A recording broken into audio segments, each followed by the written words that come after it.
ఈరోజు ప్రతి మనిషి ఈ భూమి మీద బ్రతుకుతున్నాడంటే ఒకే ఒక్కడు కారణం, ఆయనే దేవుడు.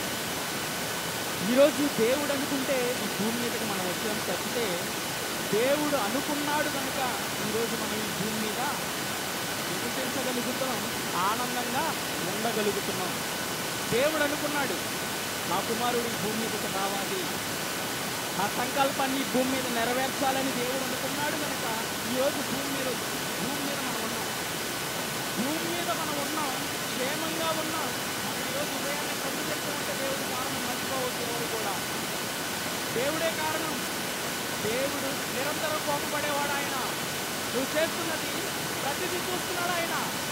నీ మనసులో నువ్వు ఆలోచన చేస్తున్నది, నీ మనసులో అనుకున్నది ప్రతి ఒక్కటి నోట్ చేస్తున్నాడు ఆయన. లెక్క కడతాడు ప్రతి ఒక్కరిని. ఎవరిని విడిచిపెట్టు దేవుడు కాదు. కనుసైగ ఏం చేస్తుంది? హృదయాన్ని మోసగిస్తుంది. మనం ఆలోచించాలి. ఇప్పుడు మనం నిజంగా క్రైస్తవ్యంలో జీవిస్తున్నావా, నటిస్తున్నావా అనేది మనం ఆలోచించాలి. మన హృదయాలు ఎలా ఉన్నాయి? ఒకసారి ప్రసంగి గ్రంథం 7వ అధ్యాయం, ప్రసంగి గ్రంథం 7వ అధ్యాయం 29వ వచనం. ఎవరన్నా చదివేవారు ఉంటే ఒకసారి చదివి. ప్రసంగి గ్రంథం 7వ అధ్యాయం 29వ వచనం. ఇది ఒకటి మాత్రం నేను కనుగొంటిని, అది ఏమనగా దేవుడు నరులను యథార్థవంతులుగా పుట్టించెను. చాలండి. దేవుడు నరులను ఎలాగ చేశాడు? యథార్థవంతులుగా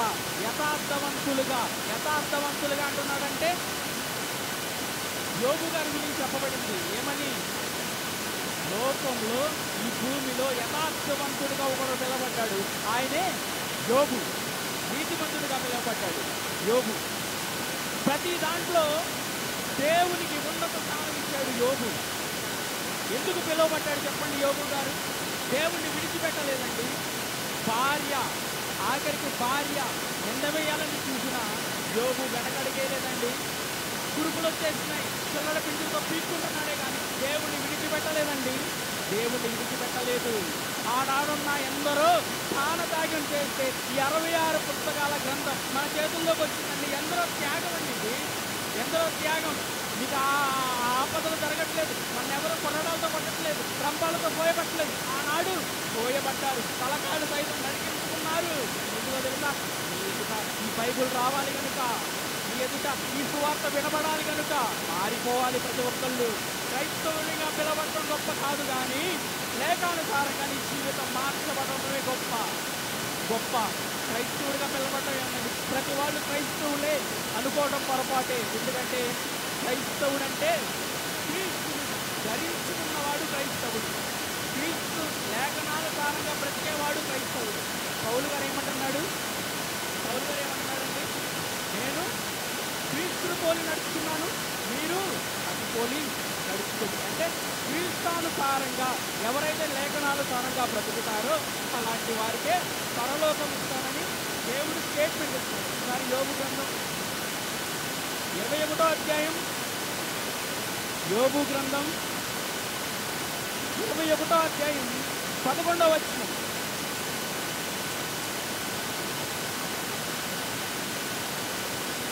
వారు తమ పిల్లలను మందలుగా బయటికి పంపుదురు, వారి పిల్లలు నటనము చేయుదురు.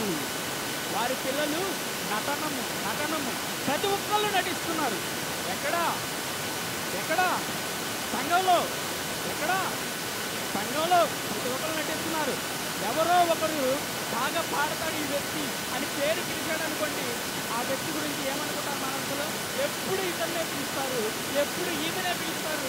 వీళ్ళేనా పాటలు పాడగలిగేది, మేము పాడలేమా అని వారి మీద ఏం చేస్తారు? అసూర్యపడుతూ ఉంటారు. కానీ దేవునికి ఇష్టం లేని భాష అది. ఒక వ్యక్తి గురించి నువ్వు చెడుగా హృదయంలో ఆలోచిస్తున్నావంటే ఏమైపోతావో తెలుసా?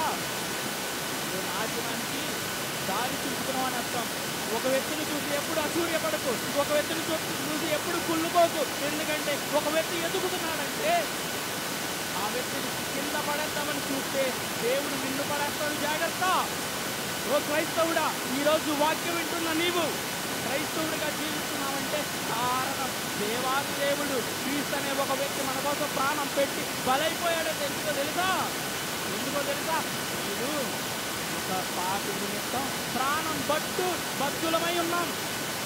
ఒక వ్యక్తి కోసం ఎంతమంది సువార్తకి వెళ్తున్నామో చెప్పండి, ఎంతమంది వాక్యాన్ని చెబుతున్నామో చెప్పండి. విన్నది విన్నట్టుగా మర్చిపోతే ఉపయోగం ఉండదు. విన్నది విన్నట్టుగా నీ చెవులని వదిలేస్తే ఉపయోగం లేదు. క్రైస్తవుడిగా ఉన్నావంటే, నువ్వు వాక్యం వింటున్నావంటే, ఇక్కడ నిలబడి చెబుతున్నావంటే మీరు విన్నది విన్నట్టుగా నేర్చుకొని అనేక మందికి వాక్యాన్ని చెప్పి అనేక మందిని సంఘంలో చేర్చాలి. అదే క్రైస్తవుడికున్న బాధ్యత. అదే క్రైస్తవుడికున్న బాధ్యత. ఒకసారి 2 తిమోతి 3:5 ఒకసారి 2 తిమోతి 3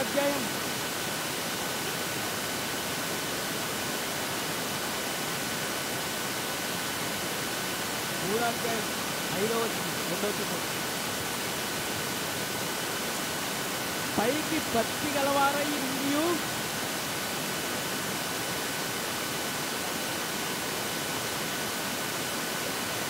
అట్టి వారికి ఇందువై ఉంది. పైకి భక్తి గలవారు ఎవరి గురించి మాట్లాడతారు చెప్పండి, మీకు అర్థమైపోవాలి.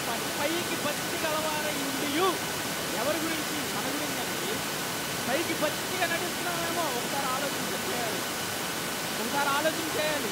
అందరికీ మాట ఇచ్చాడు దేవుడు, అందరికీ చూపించాడు దేవుడు, అందరికి అవయవాలు కరెక్ట్గా పెట్టాడు దేవుడు.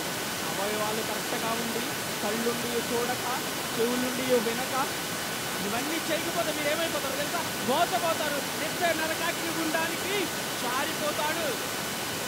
కళ్ళుంటే నువ్వు బైబిల్ చదువు. నేనేం చదువుతున్నానో నువ్వు చూడు బైబిల్లో. నువ్వు గాబ్రియల్ అన్న ఈ సంఘాన్ని ప్రేమించి దేవుని వర్తమానాన్ని అందిస్తున్నాడు. ఎందుకు అందిస్తున్నాడో తెలుసా? మీరంతా పరలోకం చేరాలని. గాబ్రియల్ ఒక్కడే పరలోకం వెళ్ళిపోతే సరిపోదు, మీరు కూడా ఆయనతో పాటు రావాలి పరలోకానికి. అదే గాబ్రియల్ కాన్సెప్ట్. ఎందుకు గాబ్రియల్ వాక్యం చేస్తున్నాడో తెలుసా? మీరంతా మారాలి, మీరంతా నాతో పాటు పరలోకం చేరాలి. ఒక పౌరులకున్న తత్వం అది. మీరెవరు నశించపోకూడదు, మీరెవరు నరకానికి జారిపోకూడదు అనేది తత్వం అండి. దేవుని తత్వం. నశించిపోవుట దేవునికి ఇష్టం లేదు.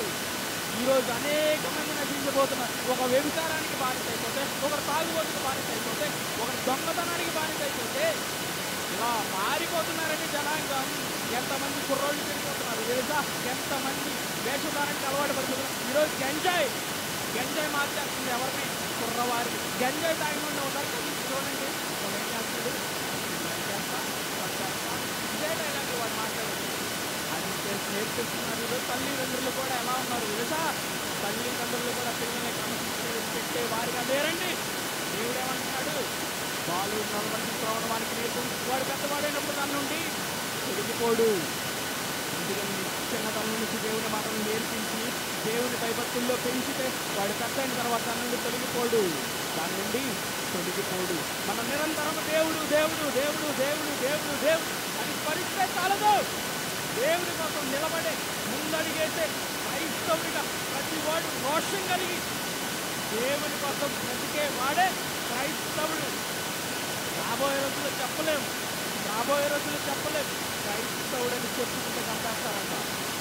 నేను క్రైస్తవుని అని చెప్పుకుంటే చంపేస్తారంట. అలాంటి రోజులు వస్తాయి అని బైబిల్ ఎప్పుడో చెప్పింది. ఆల్రెడీ ఎందరో చంపేస్తున్నారు. క్రైస్తవ్యాన్ని అర్థం చేయాలంటున్నా. కానీ ఇది క్రీస్తు స్థాపించిన సామ్రాజ్యం. దీన్నెవడు కోల్చలేడు.